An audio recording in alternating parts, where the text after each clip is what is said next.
Amen. So, how long-lasting is your fruit? Is it strong kahit may bagyo, or isang lang ng hangin nalaglag na? Strong. Dahil strong ang roots. Amen. Amen. Praise the Lord. I can feel that everyone here is rooted in the Lord. Amen. Glory to God. Glory to God. So today po, we're going to talk about something that I feel that God has put in my heart. And the title po is The Broken The Horse. Broken Horse. In Tagalog, Sirang Kabayo. parang may pag-inganos kasi nabasa, nabaling, nabasa. Parang mas maganda po yun kaysa nasira. Amen. Praise the Lord. Before we go deep into this concept na the broken horse, just want to say a few verses po, remind ourselves of a few verses of what it is to live life as a Christian. Alright? So let's go straight ahead. Let's read po from Galatians chapter 5 verses 16 to 26. Una po ay the Passion Translation, tapos babasahin po natin sa Tagalog. Are you ready? Yes. Don't you love to read the word? Yes. Let's do it together. 1, 2, 3. Let me emphasize this.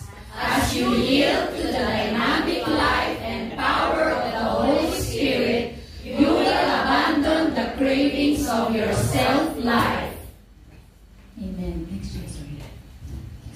Yan. When your self-life craves the things that offend the Holy Spirit, you hinder Him from living free within you. And the Holy Spirit's intense cravings hinder your self-life from dominating you. So then, the two incompatible and conflicting forces within you are the self-life of the flesh and the new creation life of the Spirit. But when you yield to the life of the Spirit, you will no longer be living under the law, but soaring above it. The behavior of the self-life is obvious.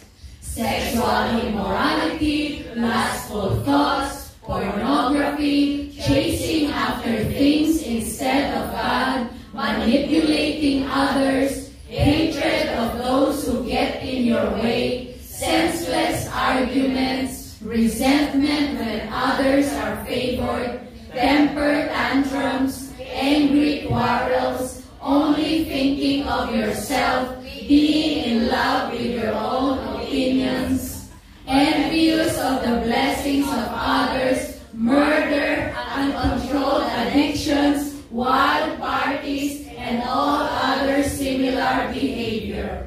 Haven't I already warned you that those who use their freedom for these things will not inherit the kingdom realm of God? But the fruit produced by the Holy Spirit within you is divine love in all its varied expressions, joy that overflows, peace that subdues, patience that endures, kindness in action, a life full of virtue, faith that prevails, gentleness of heart, and strength of spirit. Never set the law above these qualities, for they are meant to be limitless. Keep in mind that the who belong to Jesus Christ have already experienced crucifixion, for everything connected with our self-life was put to death on the cross and crucified with Messiah. If the Spirit is the source of our life, we must also allow the Spirit to direct every aspect of our lives. So may we never be arrogant or look down on another, for each of us is average. In the last part, we must forsake all jealousy that diminishes the value of others. Amen. Tagalog naman, let's go! Kaya mamuhay kayo ng ayon sa nais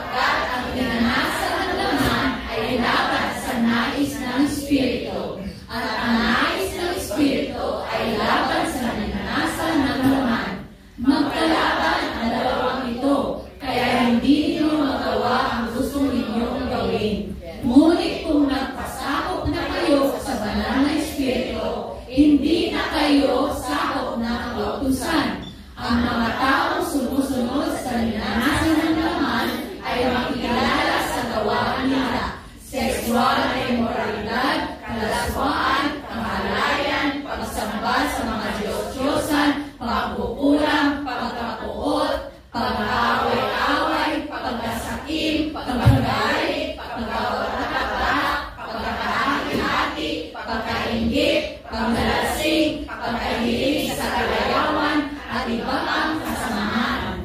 Binabalaan ko kayo tulad ng ginawa ko noon. Ang mga namumuhay na ganito ay hindi mapapabilang sa kaharian ng Diyos. Ngunit ito ang unang makikita sa taong namumuhay sa kapangyarihan ng banal na Espiritu. Pag-ibig, kagalakan, kapayapaan, pagtitiis, kabutihan, kagandahang loob, katapatan, kakinabunan, at pagpipigil sa sarili. Kung ganito ang pamumuhay natin, hindi natin malalabag ang mga utos ng Diyos. Ipinahawa ng mga Kristo ang pagnanasa at masasamang hangarin ng kanilang laman doon sa krus. At dahil na namumuhay na tayo sa kapangyarihan ng banal na Espiritu, magpatuloy tayo sa patnubay nito. Huwag tayong maging mapapataas, huwag nating galitin ang ating kapwa, at iwasan ang iniindahan. Grabe, preaching na po yun eh. I don't have to say anything to explain po, no? Grabe, clear na clear po. This is the life of the Spirit. Amen. It details you talaga. Talaga pong wala tayong excuse na sabihin na, ay, ang hirap eh. Because the Bible says your old self is already crucified. Amen. On the cross. Yun ang katotohanan po. So every time we say mahirap, you're saying hindi totoo yung ginawa ni Lord. You're saying na walang kapangyarihan yung ginawa ni Lord. Pero sa totoo lang, all the authority and the power has already been given to us. Amen. So, I want to encourage us po na it's not about trying harder to be a better Christian. Jan, can you go to that English and there's a verse, word there. It's not about trying harder to be a better Christian. It's not a verse. Yeah, thank you. So, I just put this here po. It's not about trying harder to be a better Christian. It's about submitting to the Spirit. Amen. It's not about trying harder. Ito ay hindi tungkol sa pagsisikap na maging mas mabuting Kristiyano. Ito ay tungkol lamang sa pagpapasako sa Espiritu. Amen. So if you're finding it hard to do all the things na binasa natin kanina, it's because you're doing it on your own strength. You are the one trying hard. That's right. But when you always say, ay, yung patience talaga, yan talaga. Di ba po? We have that thing, patience. Ay, yung unforgiveness, yan talaga. Why do those words come out of our mouth? It's because you're doing it on your own. But if you just submit to the Spirit, it's not you anymore. Kaya po, that's a huge encouragement that I want you to take away from this also. Don't try hard on your own. Amen. Submit. Amen. Yun ang key talaga. Submit to the Holy Spirit. Because anything you do in the Spirit will always produce love, joy, peace, patience, kindness. Amen. No matter what you do through the Spirit, even if nobody knows it, but the Lord knows it. And that's what matters. Amen. Okay. Kasi po, when you are trying harder, sometimes we think, oh, I'm doing this for God. You know, when we're doing it on our own strength, I know I'm pleasing God. When all along, hindi nyo pala ino-obey si Lord. Ginagawa nyo yung gusto nyo, yung akala natin tama. Amen. But if you submit to the Spirit, then you are truly obeying God. The next verse after this, you go to that, Jai. In 1 Samuel 15:22, it says here, the context for this verse is when King Saul defeated the Amalekites. And then, sabi ni Lord, patayin mo lahat, patayin yung mga hayop, patayin yung mga everything. Dapat walang matira sa enemy, sa kalaban. Tapos, he killed majority. Yeah. May naiwan siya mga tupa, mga fattened calves, fattened like cows or animals. Para naman, to sacrifice to the Lord. Gusto naman ni Lord yung mga taba ng mga animals Pero ang sabi ni Lord, lahat patayin mo lahat. And this is what Samuel the priest, or the prophet said to King Saul. Sabi niya, and Samuel said, has the Lord as great delight in burnt offerings and sacrifices as in obeying the voice of the Lord? Parang saying like, does God actually like burnt offerings more than your sacrifice? More than your obedience? Behold, sabi ni Samuel, to obey is better than sacrifice. Amen. And to listen to God is better than the fat of rams. Tagalog. Pero sumagot si Samuel, mas nalulugod ba ang Panginoon sa mga handog ninyo kesa sa pagsunod sa Kanya? Di ba po? Ang pagsunod sa Panginoon ay mas mabuti kaysa sa mga handog. Ang pakikinig sa Kanya ay mas mabuti kaysa paghahandog ng mga taba ng tupa. So to obey, even though you're giving your all, pero hindi naman sinabi ni Lord na ikaw gawin mo yun. Ayaw pala ni Lord na, Lord, I'm giving my time for this, I'm giving my effort for this, my resources for this, because I know this is what I think is good. When the Lord all along is like, hey anak, I want you to do this. Can you imagine all the time, resources spent on this, yung pala hindi. Hindi po pala ito ang gusto ni Lord.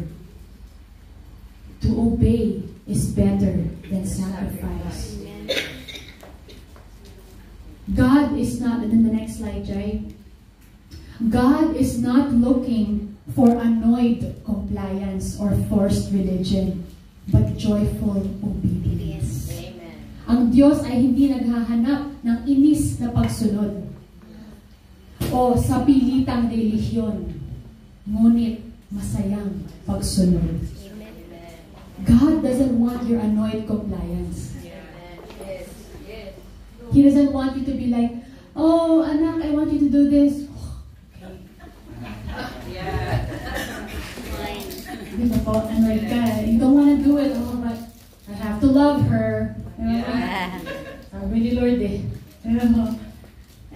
I don't know what everyone's going through, but you yourself would know if there are things that God wants you to do, but you're finding it a little bit hard. Anak, give up mo yan. Lord, dream ko to I really want to surf. Small, I don't know what that. I want to do many things. But the Lord's like, anak, give it up. Sige na nga mo. Sabi mo Diba? Just like a parent with a kid. Anak, liga dito. The parent naman, like, bakit ka ganyan? Okay. But if the rider can actually ride the horse, na walang saddle, na walang reins, na walang bridle, what does it mean? Kung kaya ng rider, what does that mean? Ganun-ganun yung buhay. Wobbling. Diba parang it's hard to imagine po, no? But actually, it's possible. It is called bareback riding. Bareback riding is walang ka-bridle, walang ka-saddle, walang anything. You know what it means? It means there is a high level of trust and partnership and bonding between the rider and the horse. Do you see the connection? Do you see where I'm trying to get here? It means there is a high level of bonding, of connection, of partnership between the horse and the rider. No need a bridle, no need a saddle, no need the reins, no need the bit, because every move of the rider, alam ng horse.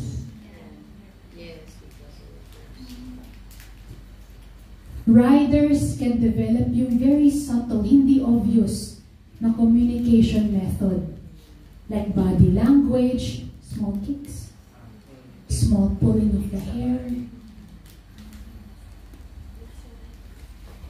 Mga kapatid, this is what the Lord wants with us. Amen.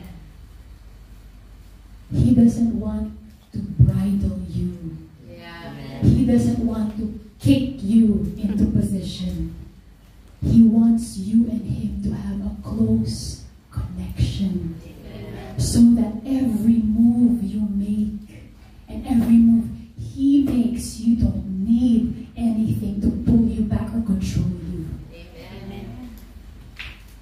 This is what the Lord wants. He doesn't want to pull you here, to pull you there. He wants us to be so tender. Ano po yung tender sa Tagalog? Malambot. Malambot. Gusto yung puso natin po sa Kanya. Parang mamon. Totoo po yan talaga. Hindi ba to? Di ba po? He wants our heart to be so tender to Him that even the slightest move na ginagawa ni Lord, we're gonna follow. A rider in a horse na may bridle, Lord, gusto ko to. Hindi anak dito. Hindi gusto ko to. Lord, anak dito. Hindi anak gusto ko. Hindi anak. Yes, yes. Okay. Amen. Diba po? I wanna do this, Lord. No, anak dito ka. Dito yung tama. Lord, hindi ito yung tama. Lord, no, anak dito, anak dito. Hindi, Lord, eh, dito ka. Anak, Lord! Ginano na yung rider. Bina-off na yung rider. Lord, ayaw ko, sabi ko eh. But a horse without a bridle. Anak, dito ka. Yes, Lord. Yes, Lord. Amen. Amen. Thank you, Jesus. Anak, forgive mo. Yes, Lord. Yes, Lord. Anak, love mo siya. Amen, Lord. Yes, Lord. Walang ka. This is the connection God wants. Amen. So I want to show you a video. And to give you background po, actually, I find God is so good talaga because I heard this verse, or the Lord, I had this conversation with God maybe 3 months ago, 4 months ago. And then I built on that, so the verse, Psalm 32. And then the Lord still wants to talk to us, eh, di ba po? Yeah. He never wants to stop talking to us. Amen. Continue. So last month, we had sa school po namin, we had a guest speaker from the US, and she shared something about this. Can you imagine that po months ago, but the Lord still wants to talk about it? Amen. He didn't stop thinking about the horse. Yeah. So what she said is because this woman, this guest speaker, she's a pastor, she loves horses. Yeah. She loves horses so much. They grew up on a farm. So she showed us the video. And this video basically is about a woman called Stacy Westfall. She's an equestrian. Equestrian po is like the one who rides horses, studies horses. Yun ang university degree niya, horses.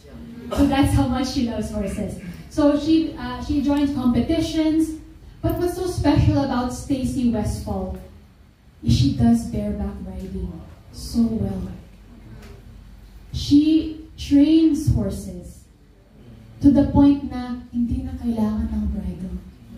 To the point na isang ganun lang ng paa alam na ng horse. Wow. And the moment this lady pastor, watched this video, and because she loves horses, grabe iyak niya kasi the father spoke to her and said, Christy, this is exactly how I want my relationship with you to be. The Lord spoke to her through that video. So, just think about this. Yung rider po is the master. Yeah. Amen? It's God. The horse is us. So horses, how many of us know that horses are actually very powerful animals? Yeah. Di ba po? Kaya tinatawag sa kotse, horsepower eh. Ilang horsepower yan? Kasi malakas po, di ba? Kung many horses, many power. Much power, right? A lot of power. So horses are very powerful animals when they're wild and free. Right? But horses are even more powerful when they are tender to the master's touch. Why? Let's think about why. Bakit mas powerful ang horse pag nakasubmit sa master? Diba pag wild and free, pag hindi pa nade-train, wow! They're running around, all over the field. Diba po? Free, wild, powerful. But why are they more powerful? Bakit sila mas may kapangyarihan or mas powerful pag nakasubmit? Because of the relationship. Yeah. That too. No, yeah. When they're wild and free, what are they used for? Themselves. Yeah. Doing what they want. Yeah, woo! In the wild, woo! But when they're taken for the master's service, they're trained, they can save lives. Amen. Does that make sense? Yes.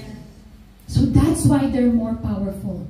Because when they're submitted to the master's service, you can be powerful, you can be obedient, you can be submitted all at the same time. And that's powerful.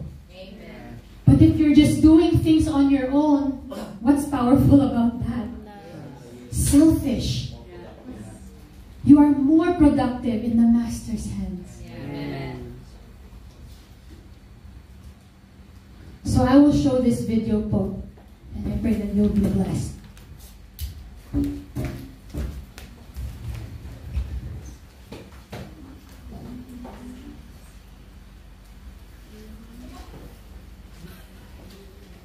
Tama na ba kalaki? Ayan. Baka mo kasi pag mag-enlarge ka kasi mag-shaky. Kaya hawakan mo siya ng Sige, kuruwahan ka mo. pag maximize mo. Shaky.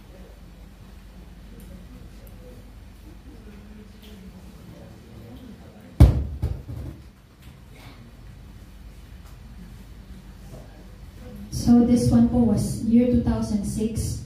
So that's why the quality may not be so good. But yeah, I pray that you be blessed. This will be draw 3, exhibitor number 3353, Wizards, Baby Doll on the bike rake. Gessner of Stutzburg, Ohio. Stacy Westfall will be riding. Stacy Westfall and Wizards, Baby Doll.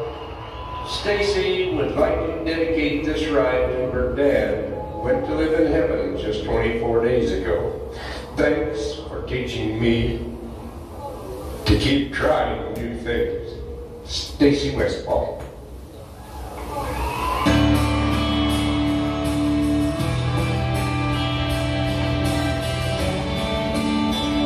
You said I was in my early 40s with a lot of life before me, and a moment came that stopped me on a dime. I spent most of the next days looking at the x-rays, talking about the options, and talking about the sweet time. I asked him when it sank in, this might really be the real. How's it get you when you get that kind of news? Man, what you do?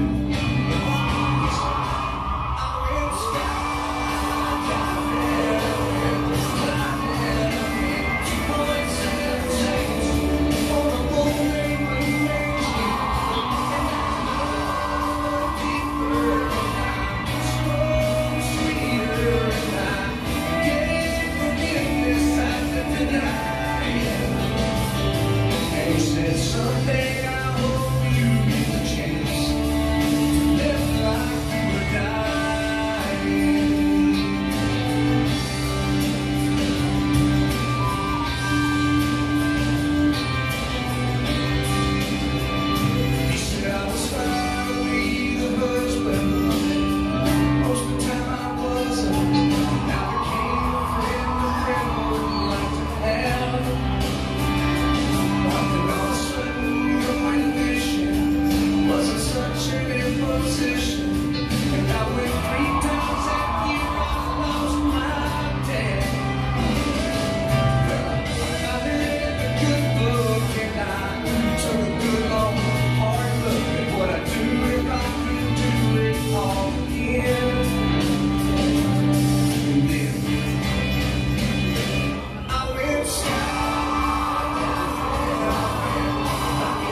it's your turn to give your score for Stacy.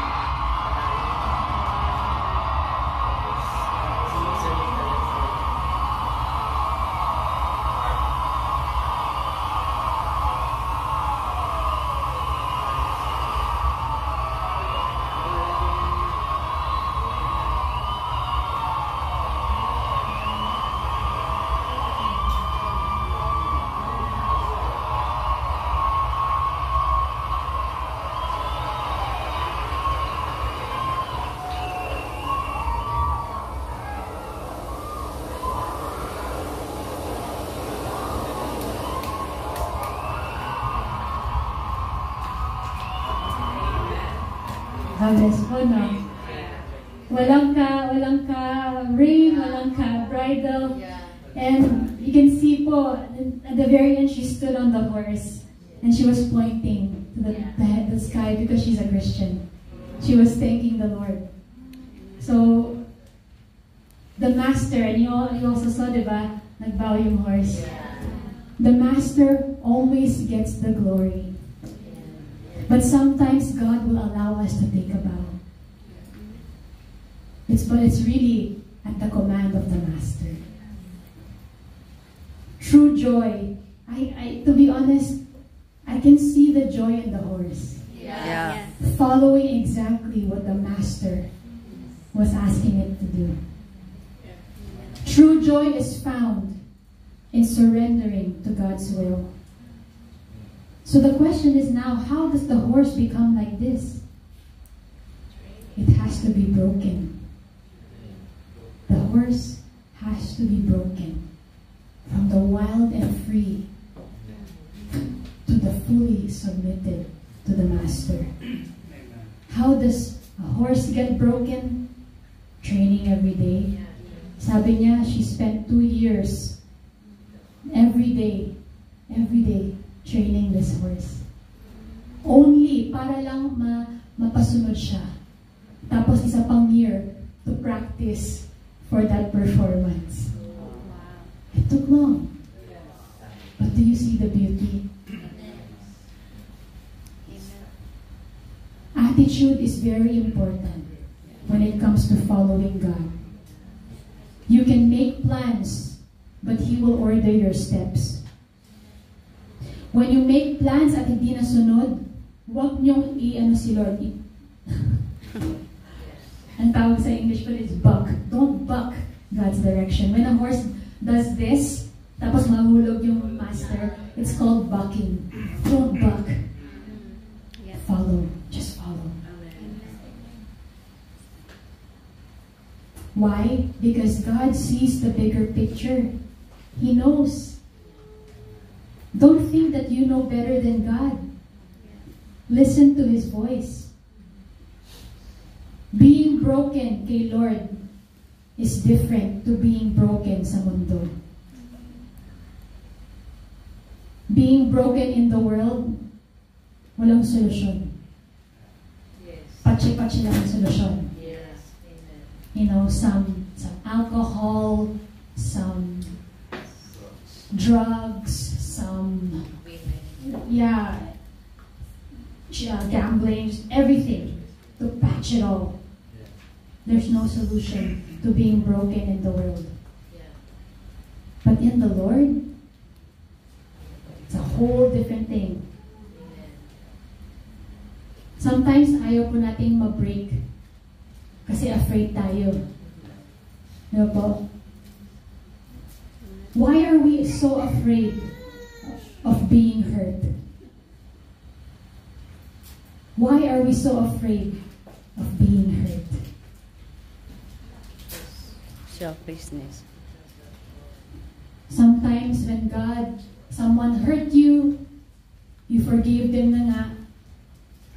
But the Lord said, anak, i-disciple mo siya. Huh?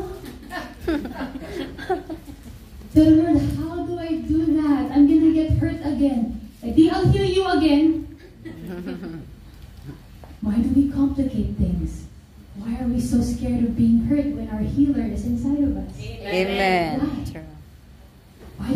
Sometimes we don't want to follow because we think we will be rejected, or we think I'm still thinking about us. But a horse without the bridle, without a horse that's been broken, will just follow the master. The world will break us one way, the Lord will break us His way. And when the Lord breaks us, that is where the real freedom happens. I can see the horse being so free, kahit na under the control of the master. Parang enjoy ng horse to follow. And that's real freedom. A broken horse for the master is not a weaker horse, but a more powerful horse, because it is more in tune with the master's guidance, and therefore more useful for the kingdom of God. So the question now is, mga kapatid, are we the Christian that still needs a bridle?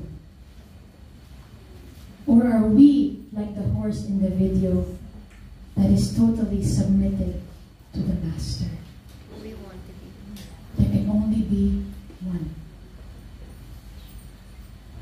Whatever your answer to that question is only between you and God. Yes. Only you and God would know. Amen. So I'd like everyone to bow your heads and put your hand on your heart. And if you are that person that says, kailangan ko pa rin ng bridle eh. May mga area sa buhay ko na kailangan ko pa rin ng bridle. Kailangan ko pa rin yung control ng master para ilayo ako sa pahamak. May ilayo sa pahamak. If that's you, be honest. God wants your honesty. You cannot hide anything from the Lord. And take this time to talk to God and just ask Him to show you who you are. God knows your potential in Him.